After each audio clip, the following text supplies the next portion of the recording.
Morning మ్యాగజైన్కి స్వాగతం. ప్రముఖ దినపత్రికలు వస్తున్న వార్తలు వెనకాల జరుగుతున్న పరిణామాలు చూద్దాం. ఈనాడు చూస్తే కదిపితే కన్నీళ్లే అన్నటువంటి వార్తని హైలైట్ చేసింది. వరద బాధితులది ఒక్కొక్కరిది ఒక్కో గాథ. వరద ప్రభావిత ప్రాంతాల్లో రాష్ట్ర ప్రభుత్వం సహాయ చర్యలు ముమ్మరంగా చేపడుతున్న ముంపు ప్రాంతాల వాసులకు పూర్తి స్థాయిలో కష్టాలు తీరడం లేదు. విద్యుత్ సరఫరా పునరుద్ధరణ జరగకపోవడంతో ముంపు ప్రాంతాలు కొన్ని ఇంకా చీకట్లోనే మగ్గుతున్నాయి. పలు చోట్ల పశు కళేబరాలు బయటపడుతున్నాయి. కార్లు, ద్విచక్ర వాహనాలు, ఆటోలు 4 రోజులుగా నీళ్లలోనే నానడంతో స్టార్ట్ కావడం లేదు. అయితే దొంగల భయం కారణంగా బాధితులు సురక్షిత ప్రాంతాలకు వెళ్ళడానికి నిరాకరిస్తూ అక్కడే భయంగా ఉంటున్నారు. నీళ్లలోనే దూర ప్రాంతాలకు వెళ్ళి నిత్యావసరాలను తెచ్చుకుని అక్కడే ఉంటున్నారు. ఎన్డీఆర్ఎఫ్, ఎస్డీఆర్ఎఫ్, పోలీస్, రెవెన్యూ అధికార బలగాలు సహాయ చర్యలో పూర్తిగా నిమగ్నమైన వరద ముప్పు ఇంకా తీవ్రంగా ఉన్న ప్రాంతాల్లో పూర్తి స్థాయిలో సాయం అందడం లేదు. వరద నీరు ఎక్కువగా ఉండటంతో సహాయ సిబ్బంది ప్రతిబంధకంగా మారింది. ఇక కన్నీటి పర్యంతం అవుతున్న బాధితులు అంటూ భర్త కనిపించడం లేదు. 3 రోజులుగా తిండి తిప్పలేవు. ఇంట్లో మేటలు వేసిన బురదను శుభ్రం చేసుకునేందుకు నీళ్లు లేవు. ఇంట్లో పెద్దవారికి మందులు కూడా లేవు. ఇలా నగరంలోని వరద బాధితులను కదిపితే దీనగాథలు ఎన్నో వినిపిస్తున్నాయి. 3-4 రోజుల పాటు ఇళ్లలో నరకం చూసామని, రోడ్డు పక్కన ఉండే నివాసాలను తప్ప లోపల వరకు సాయం అందలేదు అన్నటువంటి విషయాన్ని బాధితులు చెప్పారు.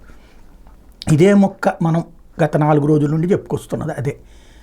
ఇప్పటికి ఇక వరద తగ్గిపోయింది కాబట్టి ఇప్పుడు లోపలికి వెళ్తారు. అవసరమైనప్పుడు కదా సాయం అందించాల్సినటువంటిది, అది సమస్య అయ్యింది. ప్రభుత్వానికి సంబంధించి స్వయంగా చంద్రబాబు గారు అక్కడ తిరుగుతున్న ఫ్రంట్ లైన్లో వాళ్ళకి మాత్రమే అందింది, లోపల వాళ్ళకి అందడానికి తిప్పలు పడింది అన్నటువంటిది ఇవాళ ఈనాడు కూడా రాసుకొచ్చింది. మనం చెప్పట్లేదు, అది ఈనాడే రాసుకొచ్చింది. ఇకపోతే ప్రతి కుటుంబానికి 25 కిలోల బియ్యం, లీటర్ పామాయిల్, కిలో చక్కెర, 2 కిలోల ఉల్లిపాయలు, బంగాళదుంపలు. చంద్రబాబు వరద ప్రభావిత ప్రాంతాల్లో పర్యటనకు అమిత్ షాకు ముఖ్యమంత్రి ఆహ్వానం. రంగంలోకి అగ్నిమాపక శకటాలు. వరద ముంచెత్తిన వీధులు, ఇళ్లను శుభ్రం చేస్తున్న రాష్ట్ర ప్రభుత్వం. ఇప్పటికే 50 వాహనాల క్షేత్రస్థాయికంటూ వరద బాధితులు రుణాలు రీషెడ్యూల్ చేయాలని, ఈఎంఐ కోసం ఒత్తిడి చేయొద్దని బ్యాంకర్లు, బీమా సంస్థలతో సీఎం మాట్లాడారన్నటువంటి వార్తల్ని ఇక్కడ హైలైట్ చేశారు. లేకపోతే వరద బాధితులకు రామోజీ గ్రూప్ అండ, 5 కోట్లతో ఈనాడు సహాయ నిధి, ఉదారంగా విరాళాలు ఇవ్వాలని ప్రజలకు పిలుపు. వరదల విధ్వంసంతో సర్వస్వం కోల్పోయి సాయం కోసం ఎదురుచూస్తున్న 2 తెలుగు రాష్ట్రాల ప్రజలకు కష్టకాలంలో అండగా నిలవాలని రామోజీ గ్రూప్ నిర్ణయించింది. వరద బాధితుల సహాయార్థం రామోజీ గ్రూప్ తరఫున 5 కోట్ల విరాళాన్ని ఈనాడు సహాయ నిధి ద్వారా అందిస్తున్నట్టు Ushodaya publications managing director C H Kiran ప్రకటించారు. ఆకస్మికంగా వచ్చిపడ్డ ఈ వరదలు ఊళ్లను, కాలనీలను తుడిచిపెట్టి లక్షల మంది అభాగ్యుల జీవనాన్ని తలకిందులు చేశాయి. ప్రకృతి ప్రకోపానికి మరెన్నో కుటుంబాలు చెల్లాచెదురయ్యాయి. జలవలయంతో నడి రోడ్డును పడ్డ బాధితులకు ఈ విపత్కర సమయంలో చేయూతను అందించాలని బృహత్ సంకల్పానికి ఈనాడు శ్రీకారం చుట్టింది. ఈ మానవతా యజ్ఞంలో చేతులు కలపాల్సిందిగా ప్రజలందరికీ విజ్ఞప్తి చేస్తోంది. ఈనాడు సహాయ నిధి ద్వారా అందించే సాయం సర్వం కోల్పోయిన బాధితుల జీవితాలకు ఆశాకిరణం అవుతుంది. ప్రకృతి కూల్చిన వారి ఆవాసాలను, మనోనిబ్బరాన్ని తిరిగి నిలబెడుతుంది. ఈ సంక్షోభ సమయంలో చేయి కలిపి బాధితులకు భరోసా కల్పించడానికి ముందుకు రావాలని ఈనాడు సహాయ నిధి పిలుపునిస్తోందని, విరాళాలను కింది బ్యాంకు ఖాతాలకు పంపవచ్చని సిహెచ్ కిరణ్ కోరారు. Eenadu relief fund, Union Bank of India Saifabad branch number కూడా ఇక్కడ ఇచ్చారు. ఇకపోతే 400 పంచాయతీలకి 4 కోట్లు ఉప ముఖ్యమంత్రి పవన్ కళ్యాణ్ విరాళం. ఏపీ సీఎం సహాయ నిధి 1 కోటి, తెలంగాణ 1 కోటి. వరద బాధిత ప్రాంతాలకు మొత్తంగా 6 కోట్లు. సహాయ కార్యక్రమాల్లో పాల్గొని అప్పుడు మాట్లాడండి, ప్రశంసించాల్సిన చంద్రబాబుపై విమర్శల. వైకాపా నేతలపై మండిపడ్డ డిప్యూటీ సీఎం. వరద బాధితుల సహాయార్థం ఉప ముఖ్యమంత్రి పవన్ కళ్యాణ్ భారీ విరాళం ప్రకటించారు. రాష్ట్ర ప్రభుత్వం ఆర్థికంగా ఇబ్బందుల్లో ఉన్నందున తన వంతు సాయంగా వరద ప్రభావంతో దెబ్బతిన్న 400 పంచాయతీలకు ఒక్కోదానికి 1,00,000 చొప్పున 4 కోట్ల సొంత నిధులు విరాళంగా ఇస్తానని వెల్లడించారు. ఆ సొమ్మును నేరుగా ఆ పంచాయతీల బ్యాంక్ ఖాతాలకు జమ చేస్తానన్నారు. ఇప్పటికే సీఎం సహాయ నిధికి 1 కోటి విరాళం ప్రకటించిన ఆయన తెలంగాణ సీఎం సహాయ నిధికి 1 కోటి ఇస్తానని చెప్పారు. తెలంగాణ ముఖ్యమంత్రి రేవంత్ రెడ్డిని కలిసి చెక్ అందజేస్తానన్నారు. సినీ నటుల కంటే మాజీ సీఎం జగన్ దగ్గర ఎక్కువ డబ్బులు ఉన్నాయని పవన్ కళ్యాణ్ వ్యాఖ్యానించారు. సినీ నటులు సంపాదించే డబ్బు కంటే హడావిడి గోల ఎక్కువ, నిశ్శబ్దంగా ఉండే జగన్ దగ్గర 10 లక్షల కోట్లు ఉంటాయని ఆయన అభిప్రాయపడ్డారు. వరద ప్రభావిత గ్రామాల్లో చేపడుతున్న సహాయ కార్యక్రమాలపై తాడేపల్లిలోని పంచాయతీరాజ్ గ్రామీణాభివృద్ధి శాఖలతో సమీక్షించారన్నటువంటి వార్తని హైలైట్ చేశారు. అయితే మా స్టార్లు అంటూ ఉద్యోగంలా కాకుండా బాధ్యతగా బోధన, బడి బాగుకి విద్యార్థుల ఉన్నతికి కృషి, పేద పిల్లల విద్యాభివృద్ధి కోసం తపనంటూ మాస్టర్లు అంటే పిల్లాడి జీవితాన్ని తీర్చిదిద్దే విధాత. అందుకే మనసు పెట్టి పాఠం చెప్పడమే కాదు, జేబులోంచి డబ్బులు ఖర్చు పెట్టి మరి విద్యార్థులు బతుకు బాగు చేయడానికి తప్పిస్తున్నారు. కొందరు ఇంటింటికి తిరిగి పిల్లల్ని బడిలో చేర్పించి వారి భవితకు తమది భరోసాని అమ్మా నాన్నలు ధైర్యం నింపుతున్నారు. ఇంకొందరు బడిలో సౌకర్యాలు కల్పించడంలో, గ్రామస్తులతో కలిసి పాఠశాలను నందనవనంగా తీర్చిదిద్దడంలో ఇలా ఒక్కో శైలిలో శ్రమిస్తున్నారంటూ బాధ్యతగా పాఠాలు చెప్పే టీచర్లకి ఇవాళ అభినందనలు తెలుపుతూ చక్కటి స్టోరీని ఇచ్చింది ఈనాడు. లేకపోతే రంగంలోకి అగ్నిమాపక శకటాలు. వరద ముంచెత్తిన వీధులు, ఇళ్లను శుభ్రం చేయిస్తున్న ప్రభుత్వం. ఇప్పటికే 50 అగ్నిమాపక శకటాల క్షేత్రస్థాయికి. విజయవాడను ముంచెత్తిన వరద తగ్గుతున్న కొద్దీ వీధుల్లో, రోడ్లపైన, ఇళ్లలో ఎటు చూసినా అడుగుల కొద్దీ బురదే. కాలు తీసి కాలు పెట్టలేని పరిస్థితి. దీంతో రాష్ట్ర ప్రభుత్వం అగ్నిమాపక శకటాలను రంగంలోకి దించి ఆగమేఘాలపైన ఆ బురద తొలగిస్తోంది. మంగళవారం రాత్రి నిర్వహించిన సమీక్షా సమావేశంలో ముఖ్యమంత్రి చంద్రబాబు ఆదేశించడంతో బుధవారం ఉదయానికల్లా రాష్ట్రంలోని వివిధ ప్రాంతాల నుంచి 50 అగ్నిమాపక శకటాలు విజయవాడకు చేరుకున్నాయి. తొలుత వాటన్నింటిని బీఆర్టీఎస్ రోడ్లో నిలిపి అక్కడి నుంచి వన్ టౌన్లోని విద్యాధరపురం, కబేళ, భవానీపురం తదితర ప్రాంతాలకు పంపించారు. మధ్యాహ్నం నుంచి బురద తొలగింపు పనులు అగ్నిమాపక బృందాలు తలమునకలయ్యాయి. మొత్తం 32 డివిజన్ల పరిధిలో డివిజన్కు ఒక శకటాన్ని కేటాయించారు. ఆయా ప్రాంతాల్లోని వీధులు, రోడ్లను శుభ్రం చేస్తున్నాయి. ఆయా ప్రాంతాల్లోని వారి ఇళ్లు, అపార్ట్మెంట్లు, సెల్లార్లు బురదతో నిండిపోయిన వాహనాలను శుభ్రం చేస్తున్నాయి. దాదాపు 350 మందికి పైగా అగ్నిమాపక సిబ్బంది ఈ పనిలో నిమగ్నమై ఉంటున్నాయి అన్నటువంటి వార్తని హైలైట్ చేశారు. లేకపోతే మళ్లీ భయపెడుతున్న బుడమేరు, స్వల్పంగా పెరిగిన వరద, ఈసారి పంట పొలాల మునక కృష్ణానదిలోకి మళ్లింపు, గండ పూడ్చివేతలు పర్యవేక్షించిన మంత్రులు లోకేష్ నిమ్మల అంటూ తెలంగాణలోని ఖమ్మం జిల్లాతో పాటు ఎన్టీఆర్ జిల్లాలో మంగళవారం రాత్రి కురిసిన వర్షాలకు బుడమేరు ప్రవాహం పెరిగింది. విజయవాడ నగరం కుదురు పడుతుందనుకున్న తరుణంలో బుడమేటి వరద ఆందోళన కలిగిస్తుంది. ఈసారి నగరంపై కాకుండా విజయవాడకు దిగువన పంట పొలాలను ముంచెత్తింది. పలుచోట్ల గండుపడి ఆ నీరంతా ఏలూరు కాలువలోకి సమీపంలోని పొలాల్లోకి చేరింది. మరోవైపు ఎగువ నుంచి వచ్చే ప్రవాహాన్ని బుడమేరు కాలువ ద్వారా కొల్లేరు వైపునికి వదలకుండా బుడమేరు డైవర్షన్ ఛానల్ బీడీసీ ద్వారా కృష్ణానదిలోకి మళ్లిస్తున్నారు. అయితే బీడీసీకి కూడా 3 చోట్ల గండిపడగా ఒకదాన్ని యుద్ధ ప్రాతిపదికన పూడ్చారు. మంత్రులు నారా లోకేష్, నిమ్మల రామానాయుడు, మాజీ మంత్రి దేవినేని ఉమామహేశ్వరరావు, ఎంపీ కేశినేని శివనాథ్, ఎమ్మెల్యే వసంత కృష్ణప్రసాద్ పనులను పర్యవేక్షించారు. కృష్ణానదిపై పవిత్ర సంగమ స్థలికి వరద నీటిని మళ్లించే క్రమంలో బీడీసీకి బుధవారం ఉదయం జీకొండూరు మండలం కౌలూరు, ఇబ్రహీంపట్నం, ఏలప్రోలు సమీపంలో 3 గంటలు పడ్డాయి. ఈ వరదంతా సింగనగర్కు వస్తోందని ప్రచారం చేయడంతో అధికారులు వెంటనే స్పందించారు. రాత్రికాల వాటిని పూడ్చేందుకు ఏర్పాట్లు చేస్తున్నారు. మొత్తం వరదను బీడీసీ ద్వారా కృష్ణానదిలోకి వదులుతున్నారు.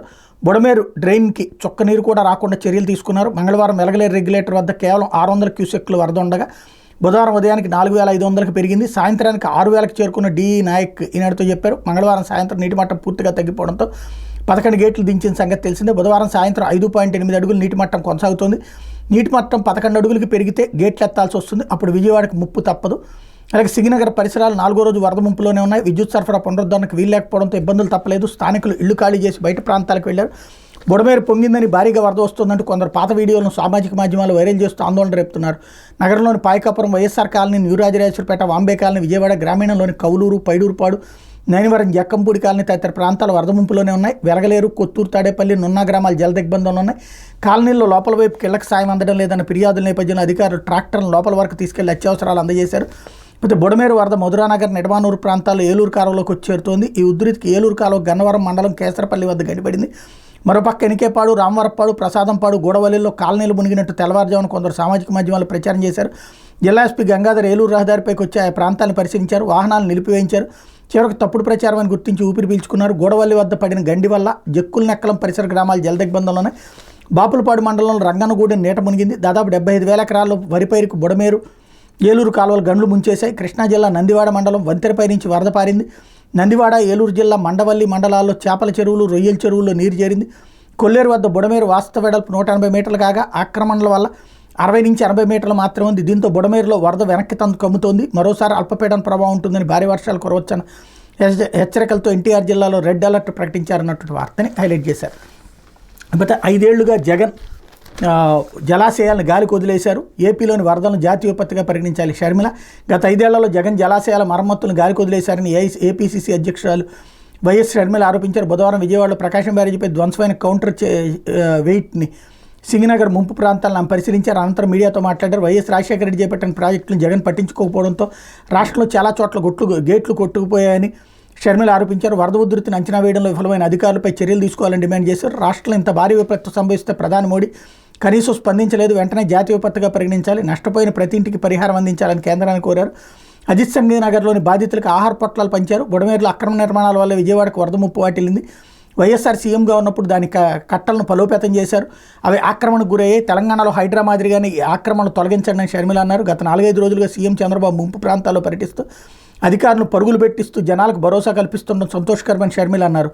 వరద నీరు కొల్లేరులో చేరేలా ప్రభుత్వం చర్యలు చేపట్టాలన్నారు. బుడమేరుకు రిటైనింగ్ వాల్ కట్టాలని సీఎం చంద్రబాబుని కోరారన్నటువంటి వార్తని హైలైట్ చేశారు.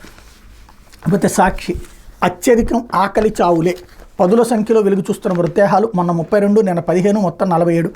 వరదలో చిక్కుకుని నీరు తిండి లేక తనువు చాలిస్తున్న అభాగ్యులు, ఆదుకునే దిక్కు లేక ఇళ్లలోనే కొందరు తనువు చాలింపు, తప్పించుకోబోయి నీటిలో గల్లంతై మరణించిన వారు మరికొందరు, మునిగిన ఇళ్ల గోడలపై వేలాడుతున్న అనాథ శవాలు, అనాథగా పడి ఉన్న మృతదేహాన్ని ఒడ్డుకు చేర్చిన బలగాలు, వరదలో ఇలా చనిపోయి లెక్క తేలని వారు ఇంకెందరో, దొరికిన మృతదేహాలు విజయవాడ ప్రభుత్వ ఆసుపత్రికి తరలింపు, గల్లంతైన వారి కోసం మార్చిలో కుటుంబ సభ్యులు వెతుకులాట, కుళ్ళిన మృతదేహాలను చూసి కన్నీరు మున్నీరు అవుతున్న బంధువులు అంటూ వాంబే కాలనీ జీ బ్లాక్ 4 రోజులుగా వరద నీరు చుట్టుముట్టింది. బయటకు వచ్చే అవకాశమే లేదు. ఇంట్లో ఉన్న సరుకులన్నీ అయిపోయాయి. చాలామందికి తినడానికి తిండేమీ లేదు. వీరిలో 78 ఏళ్ల రాజశేఖర్ అనే వృద్ధుడు కూడా ఒకరు.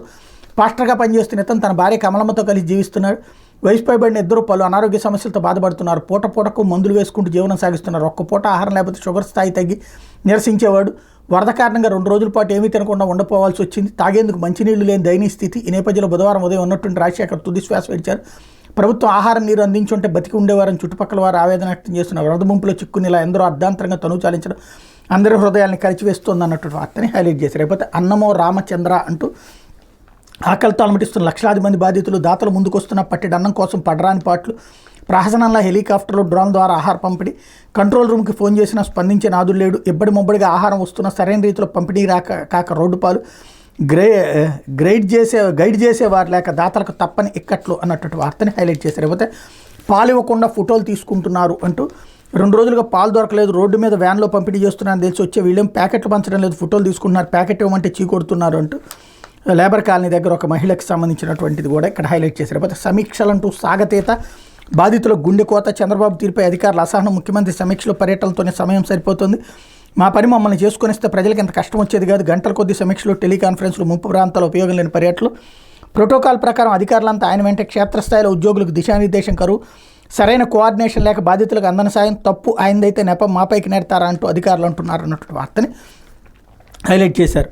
లేకపోతే సీఎంగా అనర్హుడివేగా చంద్రబాబును నిలదీసిన వైఎస్ఆర్సీపీ అధ్యక్షుడు వైఎస్ జగన్. విజయవాడ విపత్తుకు ముమ్మాటికి తప్పు బాబుదే. వెంటనే ప్రజలకు క్షమాపణ చెప్పాల్సిందే. వరదలకు ఇప్పటికే 32 మంది బలి. ఇంకా ఎందరు చనిపోయారో లెక్క తెలియడం లేదు. సహాయ చర్యలో ప్రభుత్వం పూర్తిగా విఫలం. బాబు అసమర్థతకు అధికారులు బలిపశువులు చేస్తారా? బాబు తన ఇంటి కోసమే విజయవాడను ముంచారు. ఆయిల్ కూడా మునగడంతో కలెక్టర్ ఆఫీసులో మకం. ప్రజల కోసమే తాను అక్కడ ఉంటున్నట్టుగా విపరీతంగా పబ్లిసిటీ. ఏ విపత్తు వచ్చినా నాడు కొండంత అండగా వాలంటీర్ల సేవలు అంటూ మృతుల కుటుంబాలకు 25 లక్షల చొప్పున అందించాలి. సామాన్లు కోల్పోయిన ప్రతి ఇంటికి 50,000 ఇవ్వాలి అన్నటువంటి వార్తని ఇక్కడ హైలైట్ చేశారు. లేకపోతే పేదల కష్టం నీటిపాలు. వరద బాధితులకు వ్యధాభారిత గాథలెన్నో. ఆర్థిక సుడిగుండంలో బడుగు జీవులు. ముంపు ప్రాంతాలు 80% మంది రోజువారీ కూలీలు చిరుజీతగాళ్లే అన్నటువంటి విషయాన్ని హైలైట్ చేశారు. ఊర్మిళ నగర్లో వస్తువులు దుస్తులు శుభ్రం చేసుకుంటున్నటువంటి అట్లాంటి కొన్ని ఫోటోల్ని ఇక్కడ హైలైట్ చేశారు. లేకపోతే చంద్రబాబుపై విచారణకు మేం రెడీ. ఐఎంజీ భారత్ సంస్థకి అక్రమ భూ కేటాయింపై దర్యాప్తు చేస్తాం. దీని వెనుక ఉన్నవారెవరో తేలుస్తాం. హైకోర్టుకి తెలిపిన సిబిఐ. తదుపరి విచారణ నేటికి వాయిదా వేసిన సీజే ధర్మాసనం. క్రీడాభివృద్ధిపేట ఐఎంజీ భారత్కి 850 ఎకరాల విలువైన భూములు కేటాయించిన బాబు సర్కార్. పిల్లుపై కొనసాగుతున్న విచారణ అంటూ ఇందులో ఐఎంజీ అకాడమీని భారత్ ప్రైవేట్ లిమిటెడ్గా అక్రమంగా భూములు కేటాయించడంపై దర్యాప్తునికి సిద్ధంగా ఉన్నామని తెలంగాణ హైకోర్టు కేంద్ర దర్యాప్తు సంస్థకు తెలిపింది. హైకోర్టుకి కేంద్ర దర్యాప్తు సంస్థ సిబిఐ తెలిపింది. కోర్టు ఆదేశిస్తే నాడు సీఎం చంద్రబాబు నాయుడు కేబినెట్ తీసుకున్న నిర్ణయంపై విచారణ చేపడతామని పేర్కొంది. అక్రమ భూ కేటాయింపు వెనక ఉన్న వారెవరో తేలుస్తామని స్పష్టం చేసింది. ఈ కేసు దర్యాప్తునికి తాము ఎప్పుడు వెనకడుగు వేయలేదని, వస్తువులు లేమి కారణంగా ప్రాథమిక విచారణ సిబిసిఐడితో చేస్తే తదుపరి దర్యాప్తు తాము చేపడతామని చెప్పామని, అదే విషయం ఈ కోర్టుకు సమర్పించిన కౌంటర్లోనే వెల్లడించామని వివరించింది. హైదరాబాద్ పరిధిలో వేల కోట్ల విలువైనటువంటి నేటి విలువ ప్రకారం 1,00,000 కోట్లు 850 ఎకరాల ప్రభుత్వ భూములు కారు చౌకగా బోగస్ కంపెనీ నాడు చంద్రబాబు ప్రభుత్వం కేటాయించింది. ఆ కంపెనీకి 100 కోట్ల రాయితీలు ఇవ్వడమే కాకుండా హైదరాబాద్లో స్టేడియాలు కూడా అప్పగించింది. దీని వెనక చంద్రబాబు సర్కార్ పెద్దలు ఉన్నారు. బోగస్ కంపెనీకి ఇన్ని 100 ఎకరాలు 100 కోట్లు ఎలా కేటాయించారు? దీని వెనకున్న వారు ఎవరో తేలాలంటే సిబిఐ విచారణ ఆదేశించాలని కోరుతూ సీనియర్ పాత్రికేయులు ఏబీకే ప్రసాద్, న్యాయవాది శ్రీరంగారావు 2012లో హైకోర్టులో ప్రజా ప్రయోజన వ్యాజ్యాలు దాఖలు చేశారు. నాటి నుంచి పిటిషన్లపై విచారణ సాగుతూనే వస్తుంది. తాజాగా బుధవారం ప్రధాన న్యాయమూర్తి జస్టిస్ అలోక్ కరాదే, జస్టిస్ శ్రీనివాసరావు ధర్మాసనం ఈ వ్యాజ్యాలపై మరోసారి విచారణ చేపట్టింది. సిబిఐ తరపున అడిషనల్ సోలిసిటర్ జనరల్ నరసింహశర్మ వాదనలు వినిపిస్తూ కోర్టు ఆదేశిస్తే దర్యాప్తు చేపట్టేందుకు సిద్ధంగా సిబిఐ ఉంది. ఈ మేరకు department of personal and training DoPT CBI affidavit కూడా దాఖలు చేసే విచారణ చేపట్టడానికి మాకు ఎట్లాంటి అభ్యంతరం లేదు. అత్యంత భారీ కుంభకోణమైన ఐఎంజీ భారత్ భూ కేటాయింపులు వెనక ఎవరున్నారో తేల్చేందుకు సిద్ధంగా ఉన్నామని చెప్పారన్నట్టు వార్తని ఇక్కడ హైలైట్ చేశారు. లేకపోతే మానవాళికి ముప్పుగా ఉంటే ఏ చట్టాలైనా కొట్టేయచ్చు. మానవాళికి ముప్పుగా పరిగణించినప్పుడు ఏ చట్టాలైనా కొట్టేయడంలో తప్పేమీ లేదని హైకోర్టు ప్రధాన న్యాయమూర్తి జస్టిస్ ధీరజ్ సింగ్ ఠాకూర్, న్యాయమూర్తి జస్టిస్ చిమలపాటి రవి ధర్మాసనం అభిప్రాయపడింది. కోనోకార్పస్ చెట్ల విషయంలో అలాంటి ముప్పు ఉందని భావించే వాటిని నరికేస్తుండవచ్చని తెలిపింది. జమ్మూ కాశ్మీర్లో ఇలాగే ఓ రకం చెట్ల నుంచి వచ్చే దూది లాంటి పదార్థం వల్ల అక్కడ ప్రజలు తీవ్ర ఇబ్బందులు పడ్డారని, చివరికి ఇంటి నుంచి బయటకు వచ్చేవారికి ప్రతి వ్యక్తి మాస్క్ ధరించాల్సి వచ్చేదని తెలిపింది. కోనోకార్పస్ చెట్ల విషయంలో కూడా అలాంటి పరిస్థితి ఉండొచ్చునని, అందుకే వాటిని తొలగించాలని నిర్ణయించి ఉంటారని చెప్పింది. కోనోకార్పస్ చెట్లను కొట్టేయకుండా ఇవి మానవాళికి హానికరమో కాదో తేల్చేందుకు నిపుణుల కమిటీ నియమించేలా ప్రభుత్వాన్ని ఆదేశించాలని కోరుతూ జన విజ్ఞాన వేదిక అధ్యక్షుడు లక్ష్మణ్ రెడ్డి, నాగార్జున యూనివర్సిటీ విశ్రాంత professor doctor K Bayyapreddy, Hyderabad university professor K Ramachandrareddy దాఖలు చేసిన ప్రజా ప్రయోజన వ్యాజ్యంపై సీజీఐ ధర్మాసనం బుధవారం మరోసారి విచారణ జరిపింది. రాష్ట్ర ప్రభుత్వం తరపున ప్రత్యేక న్యాయవాది విష్ణుతేజ వాదనలు వినిపిస్తూ కోనోకార్పస్ చెట్లపై ప్రజల నుంచి పెద్ద ఎత్తున ఫిర్యాదులు వచ్చాయని, వాటి ఆధారంగా కాకినాడ, నెల్లూరు జిల్లాల్లో దాదాపు 640 చెట్లు కొట్టేశారన్నారు. పిటిషనర్ల తరపు న్యాయవాది నర్రా శ్రీనివాసరావు స్పందిస్తూ శాస్త్రీయాధ్యయనం చేయకుండా చెట్లను కొట్టేయడం సరికాదన్నారు. వాదనలు విన్న ధర్మాసనం ఈ విషయంలో పూర్తి వివరాలతో కౌంటర్ దాఖలు చేయాలని ప్రభుత్వాన్ని ఆదేశించింది. అసలు చెట్లు నాటేందుకు మీరు ఏం చర్యలు తీసుకున్నారు, ఇప్పటి వరకు ఎన్ని నాటారు వంటి వివరాలను తమ ముందుంచాలని పిటిషనర్లను ఆదేశించింది. తదుపరి విచారణ నవంబర్ 6కి వాయిదా వేసింది అన్నటువంటి వార్తని హైలైట్ చేశారు. లేకపోతే ఆంధ్రజ్యోతి వచ్చేటప్పటికి వీడిన ముంపు తొలగిన ముప్పు అన్నటువంటి వార్తను హైలైట్ చేశారు. వరద నుంచి తేరుకుంటున్న బెజవాడ 80% ప్రాంతాల్లో నీరు తగ్గుముఖం, ఊపందుకున్న సహాయక చర్యలు, వరద తగ్గిన చోట విద్యుత్ సరఫరా పునరుద్ధరణ, సుమారు 10,000 మందితో పారిశుద్ధ్య దళం, ఇళ్లు వీధుల్లో బురద మేటపై ఫైర్ ఇంజన్, ఇతర జిల్లాల నుండి నీటి ట్యాంకులు, ఆంధ్రజ్యోతి కథనంతో యంత్రాంగంలో చురుకు, సహాయం పంపిణీలో పెరిగిన సమన్వయం, బుడమేరు వరదలో 60,000 ఇళ్లు పూర్తిగా మునక, ప్రతి ఇంటికి కనీసం 1,00,000 దాకా నష్టం, వ్యాపార వాణిజ్య సంస్థలకు భారీ దెబ్బ అన్నటువంటి వార్తను హైలైట్ చేసింది. వరద తగ్గుముఖం పడుతోంది, చుట్టుముట్టిన ముప్పు వీడుతోంది. అదే సమయంలో సహాయ ప్రక్రియ ఊపందుకుంది, పారిశుద్ధ్య దళం కదిలింది. మొత్తంగా చూస్తే బుడమేరు వరదకు వణికిన విజయవాడ నగరం క్రమంగా తేరుకుంటుంది. క్షేత్రస్థాయిలో పరిస్థితులను బుధవారం ఆంధ్రజ్యోతి కళ్ళకు కట్టినట్టు వివరించడంతో యంత్రాంగంలో చురుకు కనిపించింది. మరోవైపు బుడమేరుకు పడిన 3 గంటలను పూడ్చే ప్రక్రియ వేగంగా జరుగుతోంది. బుడమేరును మళ్లీ వరద వస్తోందని వదంతులు నమ్మొద్దని జిల్లా యంత్రాంగం ప్రజలకు సూచించింది. ఇక 2 రోజుల కింద విశ్వరూపం ప్రదర్శించిన కృష్ణమ్మ క్రమంగా శాంతిస్తోంది అన్నటువంటి వార్తని హైలైట్ చేశారు. లేకపోతే వాహనాలకు 12 రోజుల్లో బీమా పరిహారం, వ్యాపారులు కోలుకోవడానికి ప్యాకేజీ, ఇళ్లలో నష్టంపై ఆలోచిస్తున్నాం, నేటి నుంచి బియ్యం పప్పు దినుసులు పంపిణీ, సీఎం చంద్రబాబు. జగన్ చేష్టలతోనే ఎంతటి విపత్తు, సొంత పేపర్లో బుద్ధి లేని రాతలు, నాడే బుడమేరు గండ్లు పూడిస్తే సమస్య వచ్చేది కాదు, 5 ఏళ్ళు నిద్రపోయి ఇప్పుడు మాపై విమర్శల, బురదలో మేము పనిచేస్తూ అంటే ఒడ్డును ఉండి రాళ్లేస్తారా, బాధితుల కోసం పనిచేయాలా, దుష్ప్రచారాలు తిప్పికొట్టాలి, కట్టలు తవ్వి మట్టి అమ్ముకున్న వాళ్ళను వదలం అంటూ ముఖ్యమంత్రి స్టేట్మెంట్ ఇక్కడ హైలైట్ చేశారు. ఇకపోతే టీడీపీ ఆఫీస్పై దాడి, వైసీపీ నేతలకు షాక్, ముందస్తు బెయిల్ ఇచ్చేందుకు హైకోర్టు నిరాకరణ, సుప్రీంకోర్టుకు వెళ్లేందుకు వీలుగా అరెస్ట్ నుంచి రక్షణ కల్పించాలని అభ్యర్థనకును, బయట ఉన్న వారి పాత్ర లేదని చెప్పలేం, పోలీసు సిబ్బంది సహకరించినట్టుగా అనిపిస్తోంది. న్యాయమూర్తి చంద్రబాబు నివాసంపై దాడి కేసులో జోగి రమేష్కు చుక్కెదురు అన్నటువంటి వార్తని హైలైట్ చేశారు. ఇకపోతే కొంప కొల్లేరైంది, బెజవాడ బుడమేరైంది, జాతీయ విపత్తుగా ప్రకటించండి, ప్రధాని మోడీకి షర్మిల విజ్ఞప్తి, చంద్రబాబు సహాయ చర్యలు బాగున్న క్షేత్రస్థాయికి చేరడం లేదు, ఆక్రమణల వల్ల బుడమేరు మూసుకుపోయింది, హైడ్రా మాదిరి ఇక్కడ ఉక్కుపాదం మోపాలి, సింగనగర్ ముంపు ప్రాంతాలు షర్మిల పర్యటన అన్నటువంటి వార్తని హైలైట్ చేశారు. లేకపోతే బాబు అనుభవం పనికొచ్చింది, ఈ వయసులో కూడా బుల్డోజర్లెక్కి మరి సహాయ చర్యలో పాల్గొంటున్నారు, బుడమేరు ఆక్రమణలో విజయవాడకు శాపం, గత ప్రభుత్వ నిర్లక్ష్యం ముంపుని కారణం, వైసీపీ నేతలు ఉన్మాద వ్యాఖ్యలు సరికాదు, రాష్ట్రానికి ప్రధాని మోడీ అభయహస్తం, వచ్చే 20 ఏళ్లలో ఆక్రమణలు లేకుండా చేస్తాం, ఉప ముఖ్యమంత్రి పవన్ కళ్యాణ్ వెళ్ళి తెలంగాణలో హైడ్రాక్ సమర్థన, మేమున్నామని తెలుగు రాష్ట్రాలకు సినీ ప్రముఖులు విరాళాలన్నటువంటి వార్తను కూడా హైలైట్ చేశారు. లేకపోతే సాయిరెడ్డి కుమార్తె అక్రమ నిర్మాణం తొలగింపు, హైకోర్టు ఆదేశాలతో అధికారుల చర్యలు, 2 వారాల్లో కోర్టుకు నివేదిస్తామని వెల్లడి, కూల్చివేతపై సింగిల్ జడ్జి వద్ద తేల్చుకోండి, నేహారెడ్డికి హైకోర్టు ధర్మాసనం స్పష్టీకరణ అన్నటువంటి వార్తని హైలైట్ చేసింది. ఇది దినపత్రికలో వచ్చినటువంటి వార్తలు వెనకాల జరుగుతున్నటువంటి పరిణామాలు.